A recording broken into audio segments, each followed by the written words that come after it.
આતંકવાદ ખતમ કરો. કાયદે સરકારની નિષ્ફળતામાં સરકાર રાજીનામું આપે. રાજીનામું આપે. રાજીનામું આપે. રાજીનામું આપે. રાજીનામું આપે. સરકાર રાજીનામું આપે. કાશ્મીરમાં જે બનાવ બન્યો છે એ અતિ દુઃખદ છે. અમે એને સખત શબ્દોમાં ઉપાડી કાઢીએ છીએ. જેણે પણ આ કૃત્ય કર્યું છે એ રાક્ષસી કૃત્ય છે અને એવા ત્રાસવાદીઓને જડમૂળમાંથી ઉખાડી નાખવા જોઈએ એવી અમે સરકાર પાસે માંગણી કરીએ છીએ અને કડક તાત્કાલિક બધાની જે કંઈ થાય તાત્કાલિક તપાસ કરી અને એને ફાંસીને માત્ર લટકાવે એવી અમને માંગણી છે. ભૂતકાળમાં હિન્દુસ્તાનમાં ક્યારે આવો બનાવ કોઈ પણ સરકારમાં બન્યો નથી.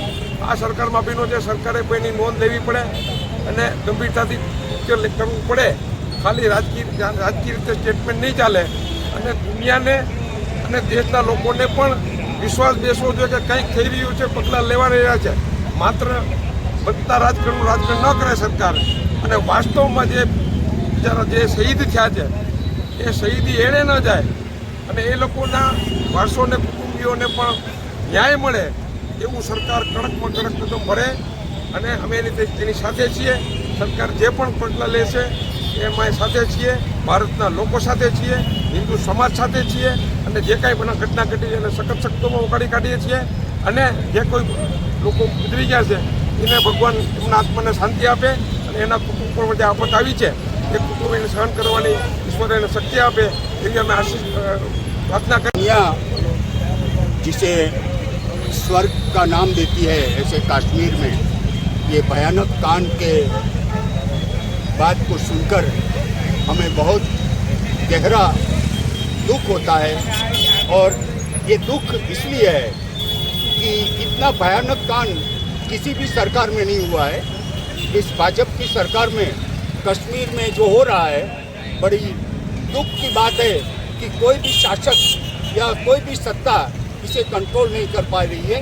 इसलिए हम ये बात कहना चाहते हैं भाजपा सरकार से कि आप अपने कानून और व्यवस्था पर पूरा ध्यान दें और भारत के नागरिकों की जो जान चली जा रही है इस जान को बचाने का पूरा उपाय ढूंढे और जहाँ भी ये आतंकवाद का जन्म हो रहा है उसी को मूल में दफना कर देश को शांति और सुकून का एक आलोकमय प्रकाशमय जीवन देने की कोशिश करें ऐसी कामना करने के लिए हम यहाँ आए हैं. અમરેલી જિલ્લા યુવક કોંગ્રેસ દ્વારા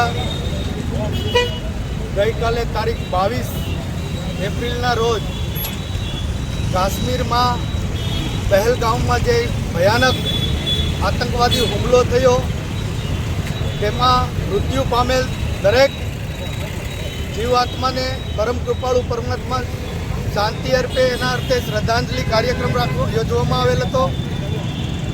ભારતમાં ભૂતકાળમાં ક્યારેય પણ આવી ઘટના નથી ઘટી એવી આતંકવાદીઓ દ્વારા જે લોકોને વીણીને જે મોતને ઘાટ ઉતાર્યા છે તેનાથી સમગ્ર દેશ આહત છે, ભયના ઓથ નીચે જીવી રહ્યો છે. ત્યારે ભારત સરકારને અમરેલી જિલ્લા દ્વારા અમે કહેવા માગીએ છીએ કે આ લોકોના ભય દૂર કરી સુખ શાંતિનું વાતાવરણ ફરી પાછું સર્જાય એવા પગલાં લેવા જોઈએ અને આવનારા દિવસોમાં અમરનાથ યાત્રા શરૂ થવાની છે ત્યારે સમગ્ર દેશના લોકો પોતાની આસ્થા મુજબ અમરનાથના દર્શને જવાના છે ત્યારે એમને ભયના વાતાવરણમાંથી મુક્તપણે યાત્રા સફળતાપૂર્વક યોજાય એવા એક્શન પ્લાન કરી સરકારે કડકમાં કડક કાર્યવાહી કરવી જોઈએ એ પણ અમે સરકારને વિનંતી કરીએ છીએ.